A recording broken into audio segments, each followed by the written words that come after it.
천국은 마치 품꾼을 얻어 포도원에 들어보내려고 이른 아침에 나간 집주인과 같으니 저가 하루 한 데나리온씩 품꾼들과 약속하여 포도원에 들여보내고 또 제3시에 나가보니 장터에 놀고 섰는 사람들이 또 있는지라 저에게 이르되 너희도 포도원에 들어가라. 내가 너희에게 상당하게 주리라 하니 저희가 가고 제6시와 제9시에 또 나가 그와 같이 하고 제11시에도 나가보니 섰는 사람들이 또 있는지라 가로되 너희는 어찌하여 종일토록 놀고 여기 섰느냐. 가로되 우리를 품꾼으로 쓰는 이가 없음이니이다.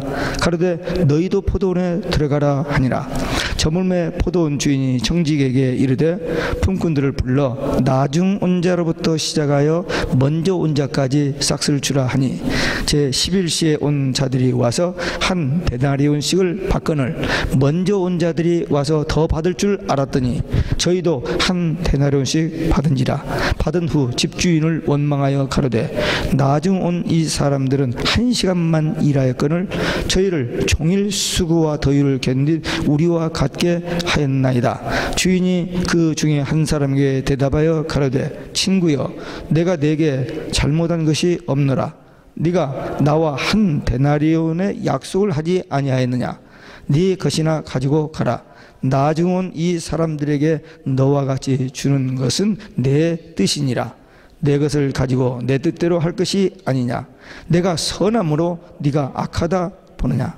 이와 같이 나중된 자로서 먼저 되고 먼저 된 자로서 나중되리라. 아멘. 할렐루야. 오직 예수 마라나타.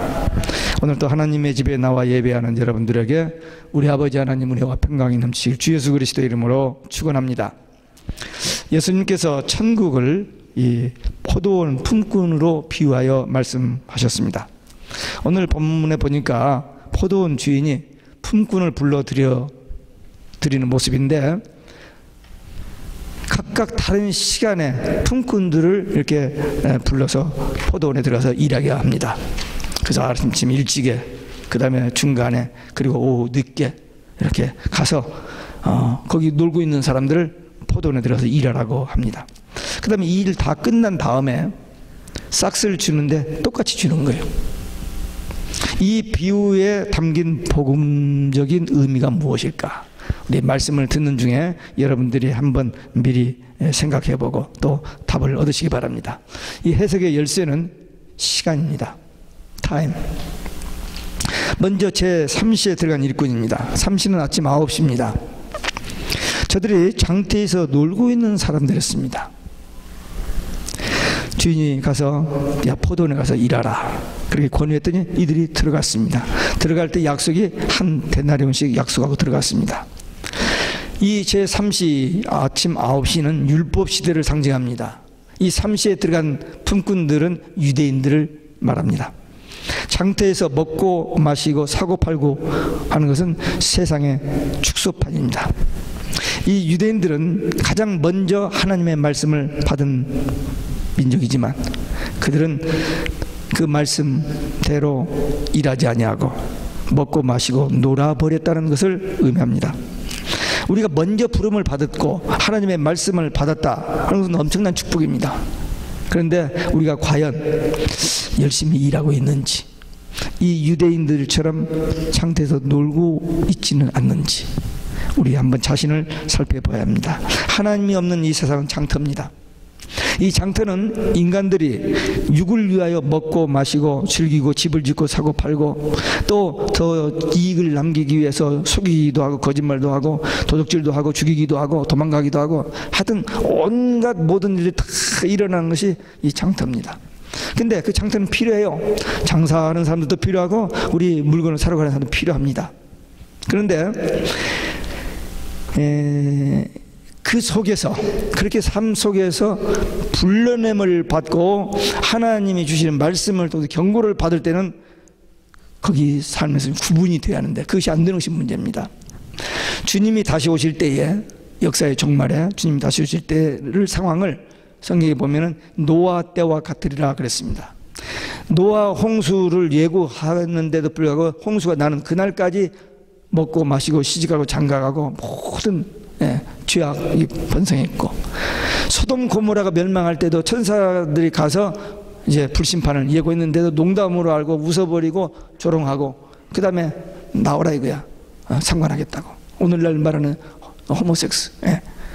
그때 그만큼 타락한 것. 이 마지막 때도 그렇게 된다고 했는데, 지금 이 세상은요 그때하고는 비교가 안 됩니다. 비교가 안 돼요. 모든 악이 창궐되어 있습니다. 성경의 마지막 때 세상 징조가 이러이러이라는 징조들이 있는데, 그 모든 징조가 다 이루어졌습니다.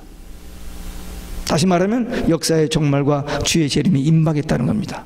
제가 알기에는, 제가 81년도부터 이제 이런 종말에 대한 이런 자료들을 접하게 되었고, 93년부터 이 계시록에 눈이 열리기 시작했습니다만은, 이제 전 그런 것으로 보았을 때 지금 거의 다 이루어졌어요. 딱 두 가지만 남았습니다.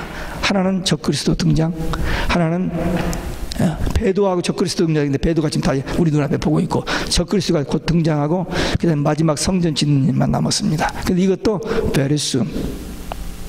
지금 적그리스도가 여기다가 자기가 하나님이라고 써붙이고 다녀요 지금. 그게 적그리스도가 됩니다. 지금 세상을 완전히 뒤죽박죽 해놓고는 이 세상의 질서와 평화를 유지하기 위해서 한 킹을 뽑습니다. 그 작업이 지금 진행되고 있어요. 그래서 지금 우크라이나에도 유럽도 이집트도 다 난리예요. 언제 이제 미국이 소란해질지 모릅니다. 미국에 언젠가 갑자기 세상이 다 그냥 난리가 되고 마샬로가 선포되고 그렇게 될 가능성이 있어요. 미국에 1000개의 피마센터가 있습니다. 감옥이 지어져 있습니다. 지금 이런 것들이 지금 진행되고 있는데, 언제까지나 행복하게 그냥 잘 먹고 잘 살 것 같은데 그렇지 않아요. 제가 보기에는 무섭게 빨리빨리 진전되고 있습니다. 한 대통령이 조그만 나라 하나도 다스리지 못하는데 어떻게 한 사람이 이 지구를 다 통치한다? 말이 안 된다. 됩니다. 컴퓨터 때문에.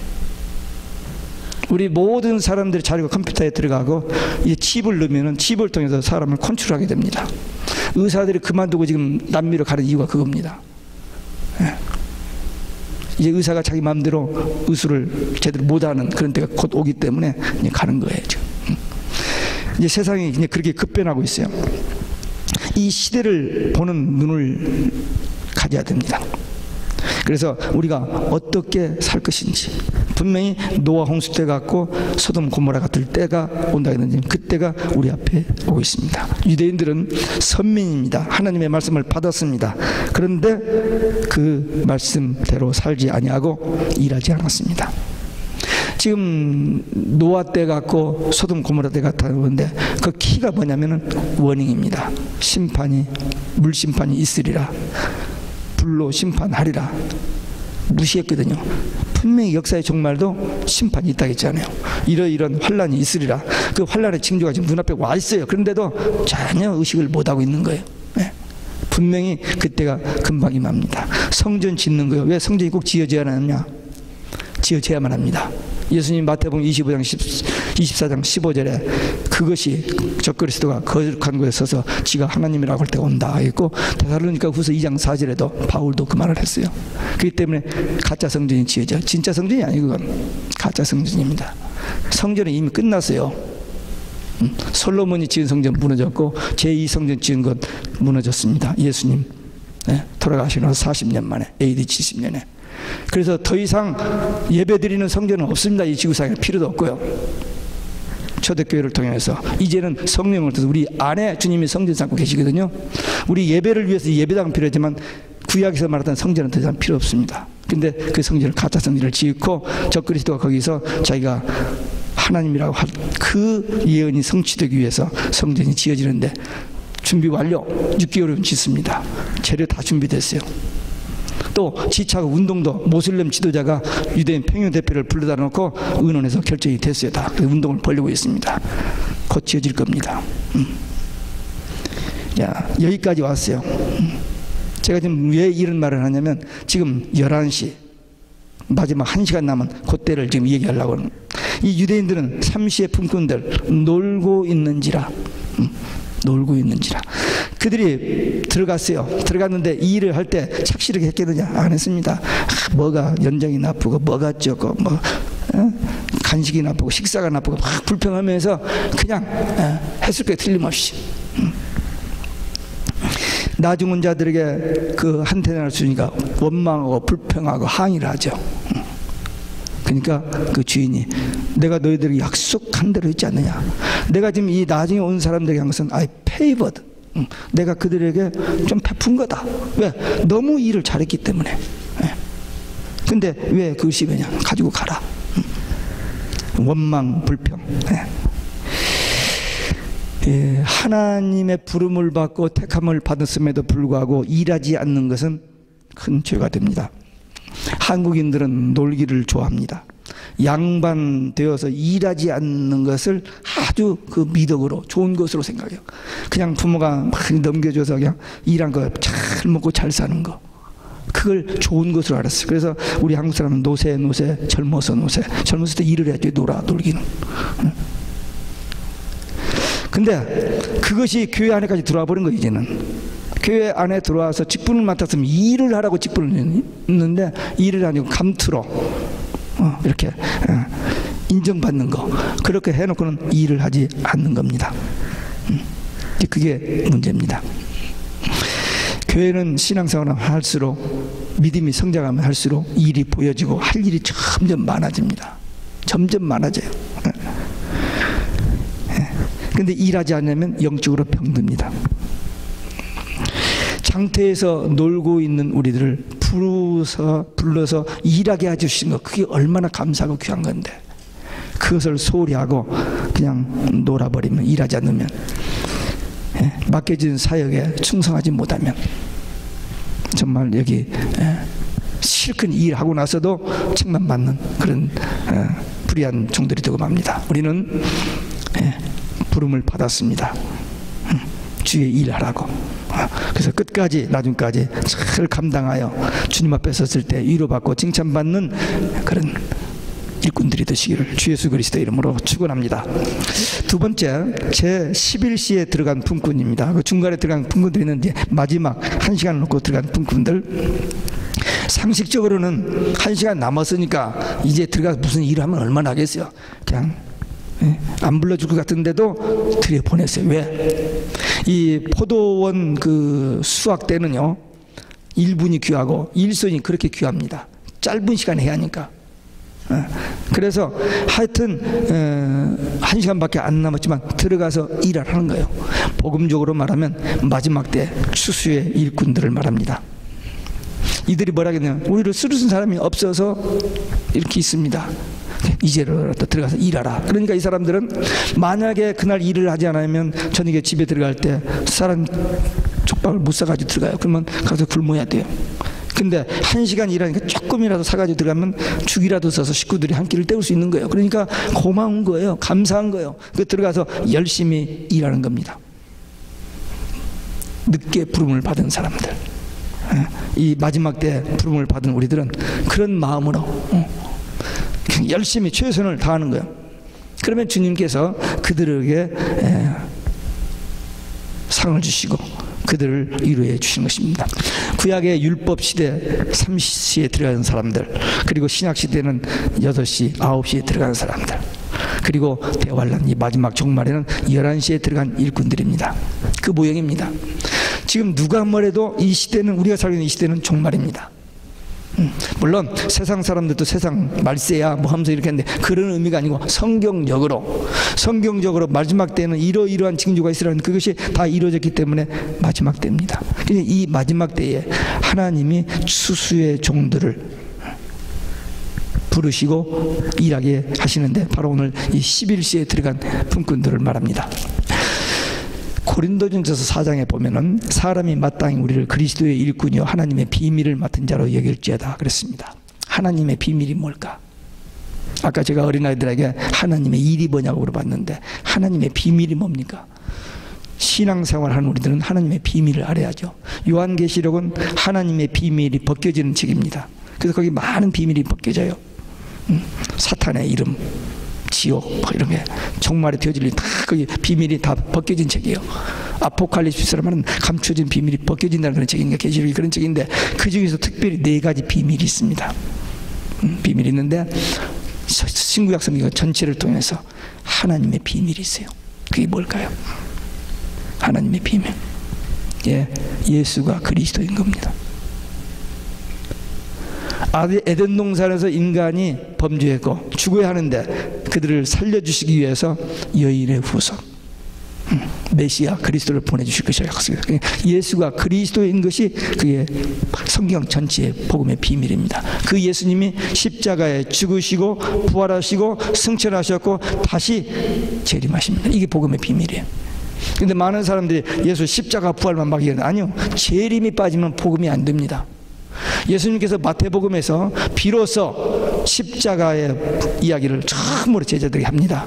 근데 그 패러그랩에 마태복음 16장 21절부터 28절 그 같은 패러그랩에 주님이 재림이 얘기가 나와요. 제가 그 성경을 보고 놀라고 찾아봤더니 4번, 요한복음 사도행전 말고 마태복음에 4번 예수님이 십자가 부활 예고를 합니다. 근데 재림에 대해서는 5번이나 예고해요. 그러니까 재림이 빠진 복음은 복음이 아닙니다.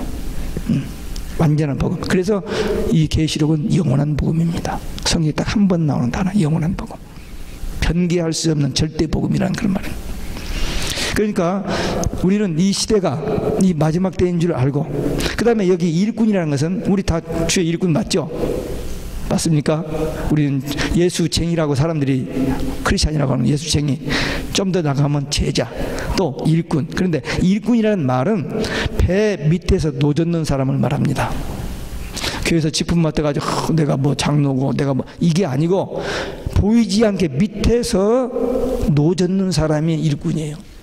근데 교회에서 보이지 않게 밑에서 노젓는 사람이 몇 명이 들까? 있어요. 있습니다. 분명히. 있는데 대부분의 많은 선창에 위에 올라가서 이렇게 구경하고 폼 잡는 사람이 더 많아요. 일꾼은 노젓는 사람입니다. 배, 교회입니다. 그런 일을 해야 하는데, 그래서 하나님의 비밀을 알고 그 천국 복음을 맡은 일꾼인데 그 일은 하지 아니하는, 몰라버리는, 하나님의 일이 뭔지도 모르는, 예수가 그리스도고 예수 그리스도의 십자가 부활 재림을 깨닫고 믿고 그 말씀을 전하는 것이 하나님의 일입니다. 그게 비밀이고, 이 시대에 우리가 이런 사명을 받았습니다. 지금 이 시대요, 하나님의 말씀이 홍수입니다. 책, 라디오, TV, 인터넷, 그 다음에 스마트폰까지 어디서든지 그냥 누구든 다 들을 수 있지 않아요?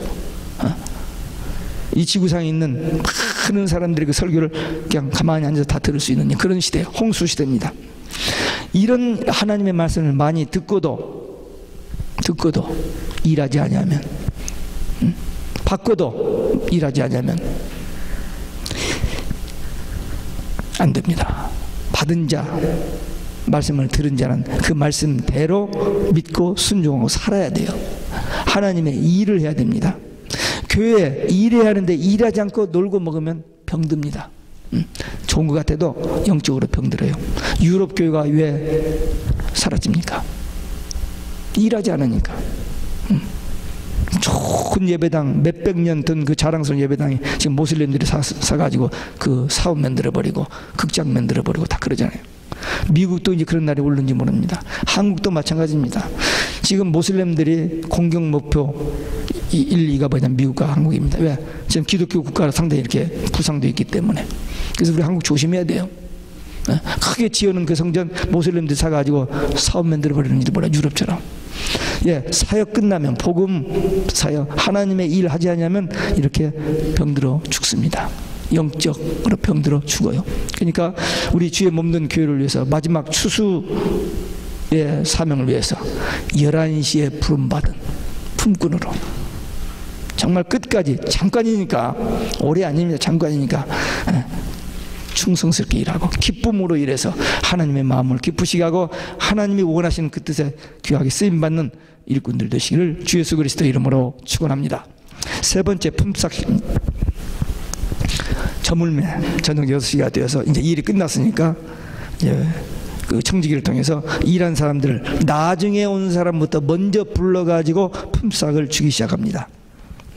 여기서 저물매 저녁 씨는 영적으로 종말을 말합니다.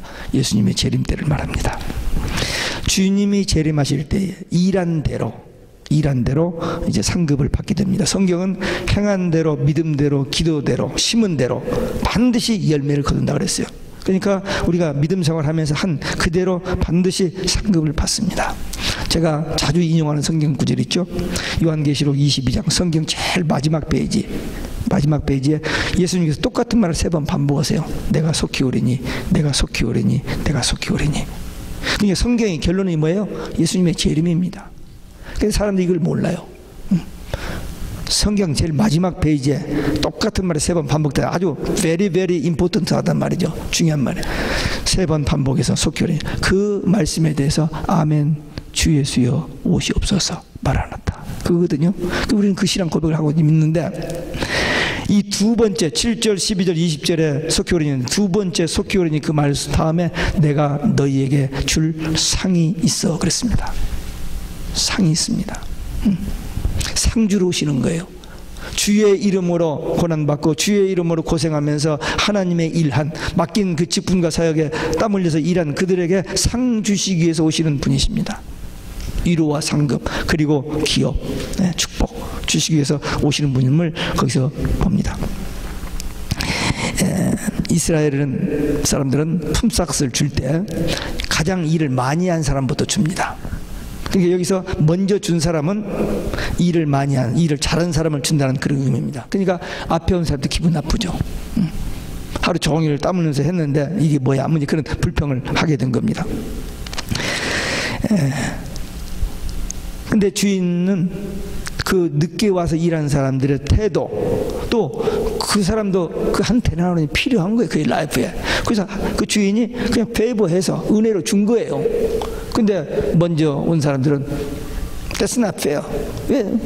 페어하지 왜요? 페어하지. 그건 페이버로 준 건데. 그래서 이제 그 원망하고 합니다. 그래서 예수님께서 19장 30절과 여기 20장 16절 똑같은 말씀 반복하시죠. 먼저 든 자로서 나중되고 나중된 자로서 먼저 된다. 조금을 일했지만 뒤늦게 했지만 기쁜 마음으로 열심히 충성스럽게 일하는 그들을 주님께서 보시고 기뻐하시고 축복하시는 그런 모습입니다. 우리는 이 마지막 때 지금 이 시대에 태어나서 우리는 기쁘게 생각해야 됩니다. 사도 바울이 정말 복음을 위해서 얼마나 고생을 많이 했는지 몰라요. 그 많은 고생하고 이제 마지막으로 순교하게 되는데 그가 그렇게 할 수 있었던 이유가 뭐냐면은 부름의 상을 위해서 쫓아갔기 때문에 상급을 바라보았기 때문이라고 그랬습니다. 이제 후로는 나를 위하여 의의 면류관이 예비되었으므로 주 곧 의로우신 재판장이 그날에 내게 주실 것이요. 의의 면류관을 줄 것을 믿었어요. 수고했다라고. 나뿐만 아니라 주의 나타나심을 사모하는 모든 자들에게도. 우리는 일을 그렇게 많이 안 했지만 주님, 바울같이는 못했지만 주님이 다시 오실 것을 사모하고 기다리는 우리들에게도 이러한 위로와 상급이 있다는 겁니다. 왜? 상 주시러 오시잖아요. 그분 기다리고 있으면 우리는 받는 거예요. 그 작은 믿음 하나 가지고. 세상 만사는 시작과 끝이 있습니다. 반드시 결산할 때가 있습니다. 결산할 때 남는 것은 세상에서 먹고 마시고 즐기고 이런 것은 부귀 영화 누리고 성공하고 출세는 다 없어집니다. 남는 것은 포도원에서 일한 거, 복음을 위해서 교회에서 일한 것만 남습니다. 그것만 상급이 돼요. 그러니까 우리 교회 안에 있는 우리가 우리끼리 하는 말 같지만 이 성경에 있는 말이니까 우리가 복음을 듣고 믿음으로 구원을 받았습니다. 포도원의 품꾼으로 11시 마지막 1시간 품꾼으로 부름을 받았어요. 지금 때가 그때니까 지난주에 끝났습니다마는 그 동계 올림픽 때 할 때 예선에서 막 잘하고 한 거 좋죠. 근데 그보다도 마지막 결선에서 중요하잖아요. 예선에서 그렇게 잘했는데 결선에서 한번 넘어져 버리면 끝나버리잖아요. 그 결선에 올라가서 뛰는 것 그 자체가 벌써 영광이요. 모든 사람들이 거기 보잖아요. 예선은 바빠서도 못 보고 안 봐도 되지만 결선은 다 보잖아요. 근데 우리는 이 결선하는 이 마지막 종말을 살아가는 마지막 주자들입니다. 유대인을 통해서 복음이 시작됐어요. 그들이 구약과 신약을 다 받았습니다. 그래서 복음이 그들을 위해서 씨가 뿌려졌어요. 이제 이 복음이 온 지구를 빙빙빙빙 돌다가 이제 한국에 들어갔어요. 이제 마지막 한국 주자, 마지막 선교 주자로 쓰임 받을 수 있는 한국 민족. 우리가 셈족이거든요. 유대인과 같은 셈족입니다. 창세기 10장에 나오는 그 욕단의 후손이에요. 그렇기 때문에 우리 한국 이 조그마한 나라가 세계적인 나라가 된 것은 그냥 우연이 아닙니다. 머리가 좋아서? No. 뭐 교육률이 높아서? 아니에요. 하나님의 계획 속에서 쓰시는 사건입니다. 그래서 우리는 미국에 돈 벌고서 잘 먹고 잘 살라고 왔다고요? 아니에요. 세계 복음화 일꾼으로 쓰임 받고, 그래서 세계 170, 80개국에 우리 한국 사람이 다 들어가고 거기는 다 선교사나 교회가 다 들어가잖아요. 이게 우리가 계획해서 아니에요. 하나님이 하신 일입니다. 우리 이기성 목사님 머리가 하얗고 걸음도 잘 못 걸어도 이제 몸이 약해져가지고, 근데도 그 전쟁터로 좀 가요. 여기서 그냥 편안히 살면 좋은데 집도 테나플라 있고 잘 사는 사람인데. 사역입니다. 우리도 마지막 때 주님께서 우리 각자에게 주신 그 작은 일, 그 일에 충성하면 주님께서 우리를 귀하게 보시고 11시에 품꾼으로서 우리에게 약속된 그 상급을 주실 것이고, 우리는 그 상급 바라보고 우리에게 맡겨진 사역에 충성 다하는, 그래서 끝까지 나중까지 변함없이 달려갈 길을 달려가는 11시 포도원 품꾼 주의 일꾼들 되시기를 주 예수 그리스도 이름으로 축원합니다. 기도하시겠습니다. 우리 한 목소리로 통성으로 기도할 때, 주여 나도 이 11시 품꾼이 되어 마지막 한 시간을 전심전력하여 온전한 마음으로 사역할 수 있는 일꾼 되게 하옵소서. 성령의 능력으로 기름 부어옵소서. 우리 함께 기도하겠습니다. 아버지